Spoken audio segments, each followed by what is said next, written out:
All right. Welcome back, chaps and chapettes, to the newest episode of the Chaps Chat with me, myself, and I, Connell B. Doyle. Chaps and chapettes, we're back. We've got a banger. Should women be allowed to vote? That's what we're going to talk about this weekend. Big topic of discussion for me. Big topic of discussion. And I was around quite a few women this weekend. And it unfortunately made me think, further into my stance. Some good women, very empowered, smart women, and some women that I would refer to as dumb AF. So anyway, we're going to get into it. This weekend I also got racially abused. Me! A young, handsome white man like me getting racially abused? There's no way. It happened. And we're going to talk about it, chaps and chapettes. But anyways, sorry for missing last week's episode, but I had a blowout. I've been fasting for 3 weeks, been super healthy, and I went, do you know what it is? I'm going to go party, going to go rock and roll, I'm going to allow myself to do such a thing, and I did do such a thing, and it actually didn't feel good at all. I'm not going to do that again. I just think it wasn't worth it. It's not my thing. My brain's too good to be sat drinking beer all day long, for 2 days. But anyways, let's get into it. So as you guys know, we're going to talk about the main topics towards the end of the show. But like Billy Joel says in Piano Man, all the people come to his bar to hear him sing and they just want to forget about life for a while. That's like us guys, You guys come here to hear me chat absolute nonsense and you forget about life for a while. Somebody actually said to me this weekend, he's actually a great guy. Now, me and this guy together, we're very different, but together we're good minds, I must say. And I feel like me and him could work well together. We could make things happen for everybody all around us. For you guys, he could help me make better content for him. I could definitely play my own tool in his world, that's for sure. But anyways, he was very intrigued about the Chaps Chat and how it's just me and there's no guests. He's very like, what do you mean there's no guests? What do you talk about? What are the topics? And I say, man, people just come here to listen about the monotony of like a quote-unquote influencer's life, We just talk about life. All you guys who are sitting in the office right now, you're doing your work. You're just wanting to hear some nonsense, some funny stories, some weird stories. All the people on the farm, all the people in the gym, all the people just living normal life, just stick it in for half an hour, 45 minutes, and they listen. We're on YouTube now, which is just straight up not being promoted, by the way. It's actually bizarre. YouTube are straight up like reading the thumbnail and just going, nah. We know who you are from your last channel that we had to ban, mate. We're not doing this again. But anyways, chaps and chapettes, let's get into it. So I went to Antwerp this weekend to see a man who I'd actually been speaking with on the internet for around 2 years. Funny, I made a friendship with this guy because he bought a painting off me. I made like a funny painting. It was just an Instagram meme, right? And it was essentially, that trend where you turn around a painting, it's like, oh, me showcasing my art until I can afford rent. I did that, but when I showed the painting, upon reveal, it said I hate fat women, and he bought it. And we have been speaking here and there over the years. We haven't met up, so this weekend I had a free weekend to go film somewhere, and I went to go see him. It was about time. Really interesting guy, and we had a great few days. But yes, it was interesting. So I went partying in Antwerp. The minute I saw him, I was like, dapped him up. Let's get the drinks in. And we got the drinks in. For a couple of days we got the drinks in, and it was bizarre because the people of Antwerp, largely, like there was him, one or two of his friends were very social, very charming, like very welcoming. Really, they were he specifically was a really, really genuinely a good person, but instantly I go into this house like party, I guess. It's pre-drinks. We were all drinking before we were meant to go to the club, which we didn't end up going to. We were all drinking, right? And this allegedly a young girl, right? She's meant to be a young girl. She actually didn't look that young. I thought she was about 26, 27. She comes in. First thing she says to me is, she doesn't even say it to me. She says this in English about me to my face, but didn't look at me, and said, do I really have to speak English all night? And I thought, hate crime. Racist. Racist, racist, racist. Look, how dare you? How dare you say that in front of me? Of course. Of course you have to speak English in front of me all weekend, because I really want to speak to you. Anyway, I took it very personally.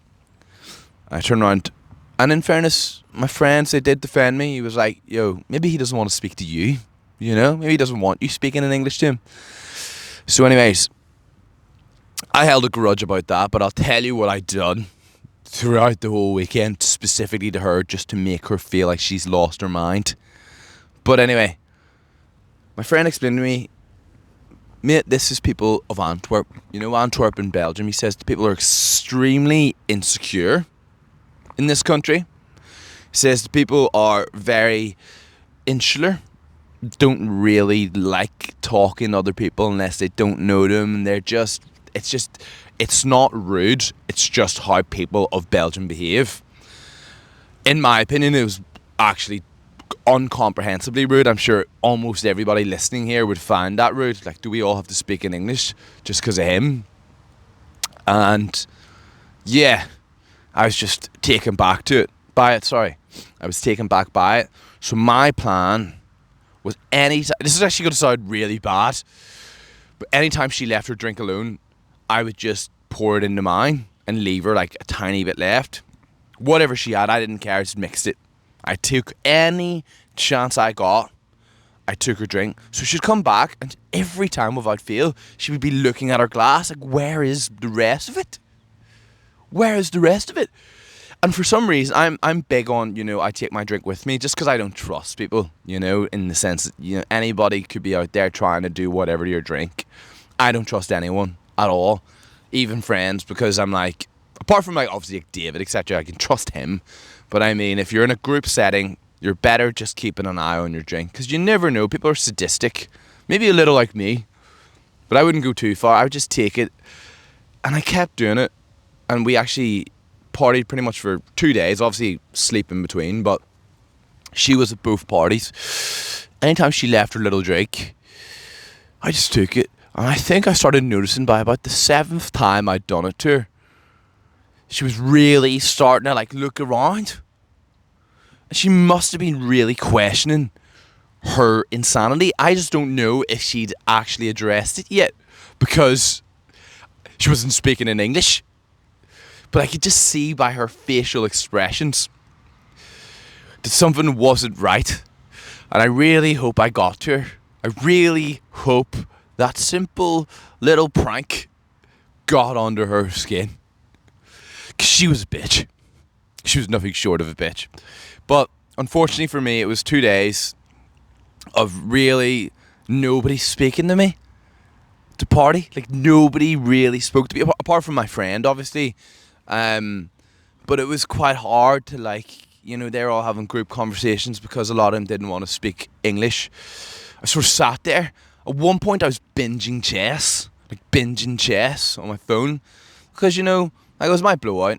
I was in Antwerp, wanted to have a few drinks, wanted to listen to good music, I wanted to like have fun, but eventually I was like, oh, do you know what it is? I'm just gonna go to bed. Like, this is just, nobody's engaging with me right now. And then I was like, do you know what it is? Actually, no, I'm not going to go to bed. I'm going to start just triggering as many people as humanly possible. That's where I got really interested, because anytime I did speak to someone, you know, a lot of people just wanted to speak a few words and then briskly move along. So it was like, right, I sort of made a game out of it. I've got 30 seconds roughly to engage with people per person before they'll turn away and not want to speak to me anymore because they don't want to speak in English. So what is the most drastic reaction I can get out of someone in 30 seconds? You know, and there was this girl, actually, she came to one of the parties, a Moroccan lady, right? Now, actually, Very, very impressive woman from what she explained. Very successful, very smart woman. Obviously, very, very beautiful woman. And really interesting, actually. But again, same sort of principle. Didn't want to, like, was actually rolling her eyes whenever my friend was saying speaking English so I can understand. He was very good. He just kept saying English, English, English. She was literally rolling her eyes, which was very interesting, dreading having to speak English to me. But anyways, right, she was explaining, her backstory, the reason why she wants to become successful, etc. So I was like, right, clearly she doesn't want to speak in English. I can see by her body language. How can I get to her here? How can I get to a coloured woman who is kind of, anyway, coloured woman who's a successful woman, so very empowered, like a Candace Owens type strong black woman. What can I say just to really extend the conversation for as long as possible here and draw it out, just to make me feel something, Nobody's speaking to me. Nobody's speaking to me, and if I speak about nice stuff, they're going to be like, yeah, thanks so much. On to the next conversation in my own language, in my own tongue. So, of course, I brought it on to the narrative of I don't think women should have the right to vote. And the conversation actually ended really abruptly, because my friend knew exactly what I started doing. He knew I was just playing with people's emotions, so he texted her just saying agree. So he actually spoiled all my fun. But he texted her, said, whatever you do, this will be over very quickly if you just agree. So she just agreed with me. And I knew he'd done something, because I saw her look at his phone, he looked at his phone, and everybody kind of went quiet when I said that.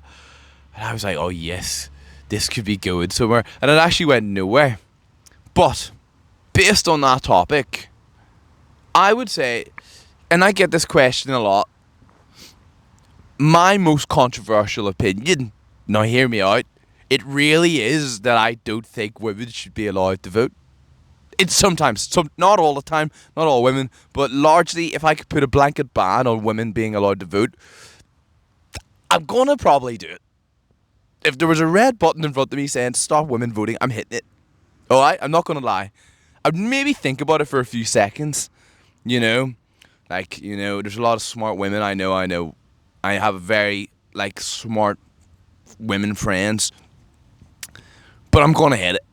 Just because, across the board, I don't think they should be allowed.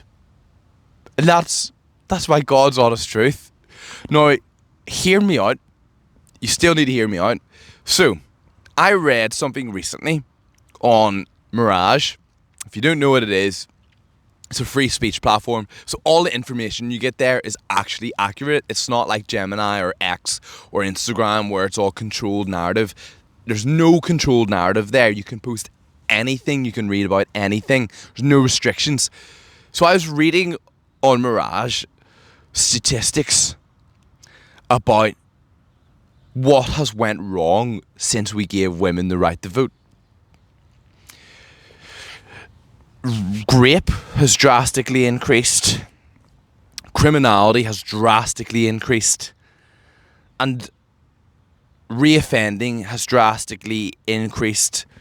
Prisons now are absolutely flooded and there's not enough room in prisons. Respect for the police drastically increased. Disrespect. The respect for the police has drastically decreased, right? All of these things around punishment and respect for the government have absolutely plummeted into what we are now living in, which is pretty much bizarre, pretty much chaos. We're on the brink of anarchy right now,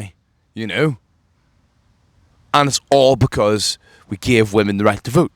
Now, hear me out even further. So bad. Can't believe I'm saying this online. But genuinely, seriously, apparently the reason for it is women have largely been anti-capital punishment. They've been anti-punishment public executions, and they've been anti the death penalty.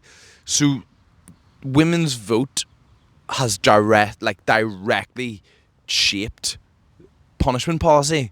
So women's vote has essentially all been not in favour of public executions, death penalty, capital punishment, etc. They've actually all voted, like since they've had the right to vote, they have changed these laws, they've reverted these laws, and now we're living in low-key anarchy, which I don't want. So if I had to do something to change that, I'd be going, right girls, we're gonna stop you voting right now. Or maybe we do an IQ test, that would be better. That would be better. But if it was between women having the right, if there was no IQ test across the board for men and women when it came to voting, I'd just say, well, girls, leave the voting to us. Why do girls want to vote? That's another one of my thoughts. Like, girls, why do you want to vote and work? Can we really think? Can we all sit at the big boy table for a minute and literally let's talk about this? Why would any woman willingly want to work? Working sucks. Can I not just give you money and you go to hot yoga? Go get a matcha. Go buy yourself a nice outfit. Why do you want to vote? You're kind of messing stuff up, You're kind of messing stuff up for us. It's not great, guys. Go stop it for a minute, Go walk the dog. Do something else. In that hour of the day where you go to vote, or all the effort you're putting in to reading about what's good legislation or bad legislation, you could actually be doing your hair, You could actually be making a lovely... You could be having a glass of wine and watching Love Island. Why all of a sudden are you just wanting to vote? Can somebody out here tell me that? And I've already done this before. I've already talked about this. But I really, really do mean this. Who gave women the right to vote? I've said this before. Who actually woke up and went, you know what? My wife is spending too much time cooking and cleaning for me. I want to make sure she's going to start voting. I want to give her rights. Who gave women rights? Who did it? What idiot decided, I've got a lovely woman in the house cooking and cleaning for me all day long at my beckoning call. You know what I'd love to do for her? I'd love to get her in the workforce. I'd love to get her voting. I'd love to give her rights. No. What the fuck? What did you do that for? Why did he do that? What? Surely everybody in the village was like, oh, Big Stevie, apparently he wants to give his woman the right to vote. Here, we need to sort that out quick. Let's get him. Whoa, Stephen. What? He's at the pub. All the boys are at the pub.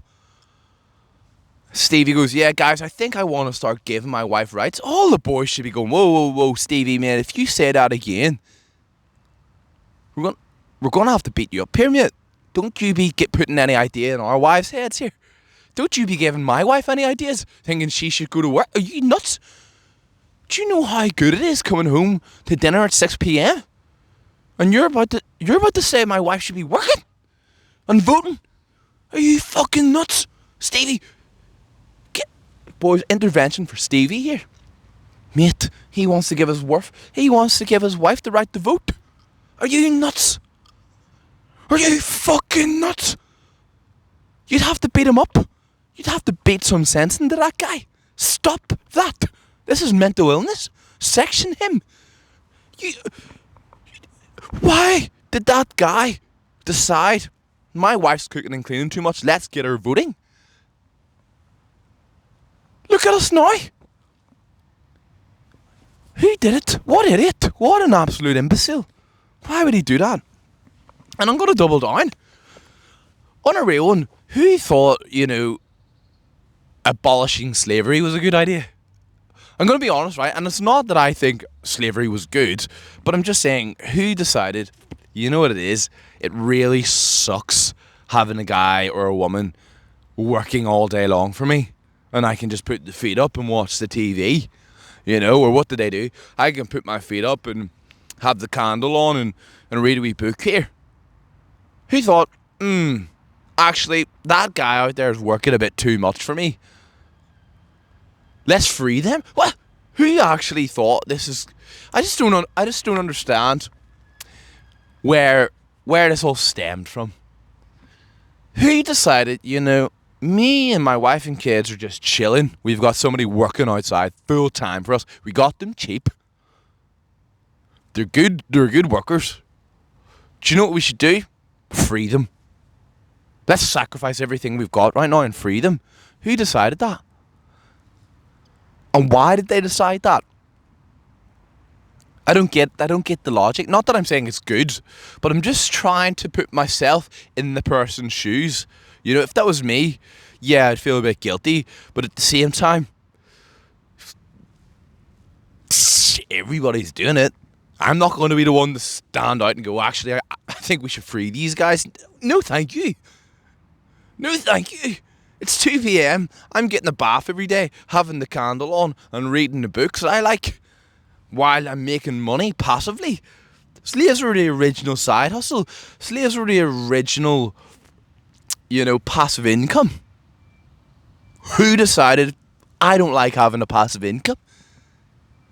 What idiot decided that? Because again, surely everybody in the local area should be like, what? Are you nuts? I'm making money while I'm sleeping. And you're trying to say free them? I want answers. I just don't understand the logic. Just don't understand the logic at all. Really? Not that I'm saying it's good, but I'm just saying I don't understand the rationale behind losing your passive income. It was the original side hustle. If somebody came to me and said, bro, you can get a slave really cheap and literally while you sleep you make money, you think I'm going to say free them? Sorry, it's really cruel. I get it. But I'm literally seeing dollar signs here. Quite literally seeing dollar signs. I just don't understand who switched it all up. Who switched up the side hustle. Who switched up the game. I don't understand it whatsoever. I really don't understand it. But, anyways, that's enough of me getting myself cancelled for now. These clips are going to go down like a lead balloon. Like an absolute lead balloon. But I just don't understand the logic, and I mean that. I really mean that. But anyways, yes, as you can tell, it's been a heavy weekend for me. But see, also, I was just thinking, another one of the thoughts that came to my head. See at this party, where there's specifically 2 young girls who just partied with men throughout the weekend. I really do think the girls who party all the time it's just a mental illness. Like, why would girls want to do that all the time?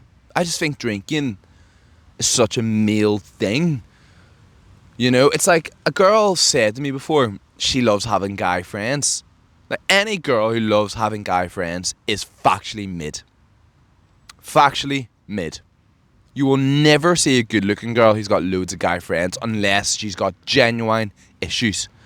Not possible, because the prettiest girls don't want to be around lads who are making lad jokes, who are being boisterous, who are being rowdy. Girls don't want that. The pretty girls actually want to be sat in a nice wee cocktail bar with their friends, drinking a margarita, drinking a nice espresso martini, talking about Love Island. They want to be doing that. They want to be at hot yoga. They want to be at Pilates. They don't want to be playing pool with the boys in the pub. No good looking girl wants to do that. It's only mid girls who want to do that. So that is a massive red flag. Girls with guy friends. What's wrong there? Maybe it's insecure. It's probably insecurity. It's always insecurity, eh? But yeah, that's another thing. And I remember this, right? And this is a really interesting quote, and I'll not forget this. So my friend had a girlfriend, right? And she was a big partier. And he left we were all at a match. We were all playing. This is actually last summer, whenever I was in Ireland playing sport. And he's one of my best friends. Like, he left the room. He left the changing room. And one of the boys in the changing room started talking about his girlfriend. I was like, oh, I can't believe he's still going out with her. And everybody else was like, yeah, I know, she's this, she's that, she's this, she's that. Because it's like, my friend, good looking guy, smart guy, he's messed up in the head, like, he's fucking insane. But then somebody piped up and said something really interesting. His girlfriend's the first person to go to the party and the last person to leave. And I just thought to myself, wow, that is not how you want somebody speaking about your girlfriend. And it's really interesting that across the board, most men would feel that way. His girlfriend's the first person to go to the party and the last person to leave. It's a really interesting narrative. Really interesting narrative.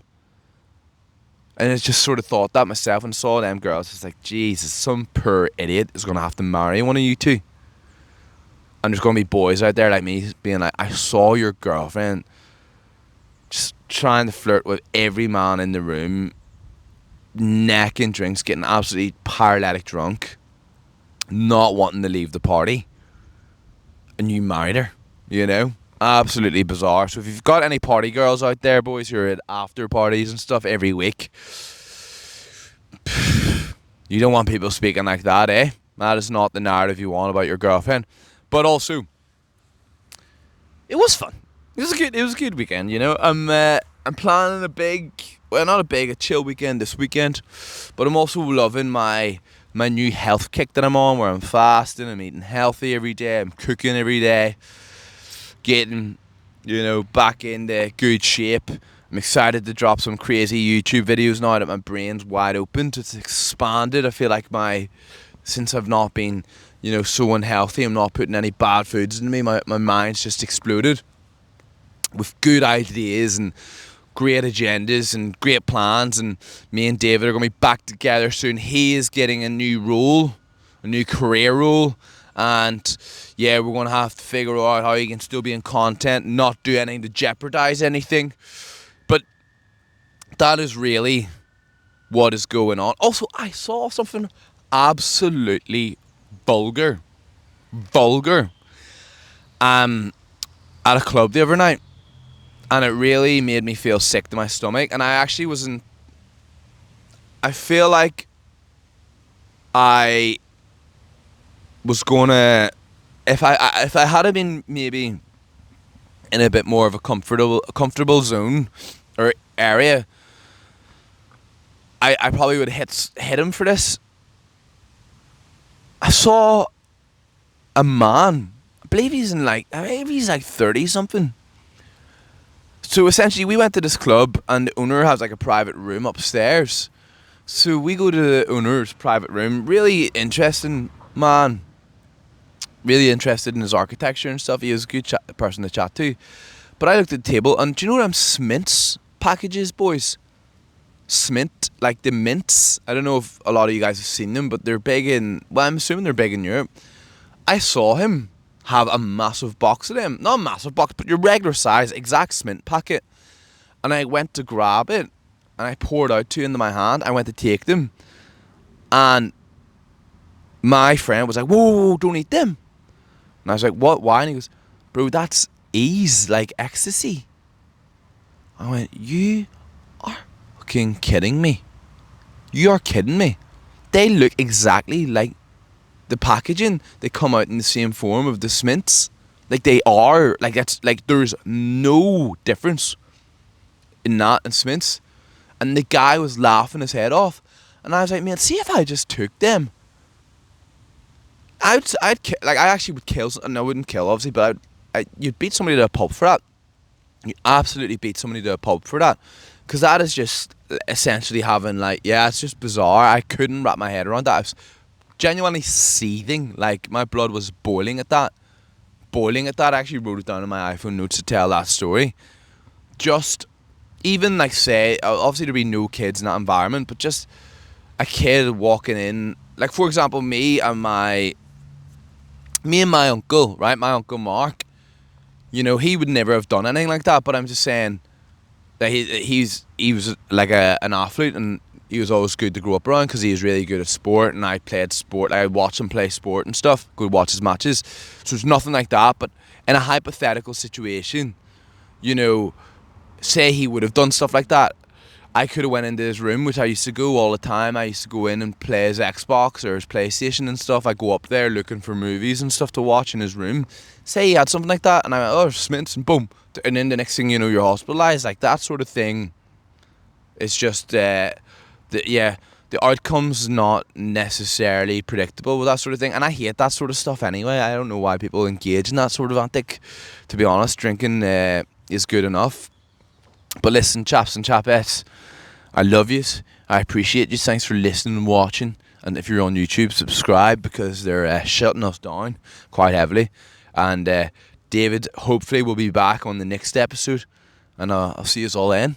Ciao.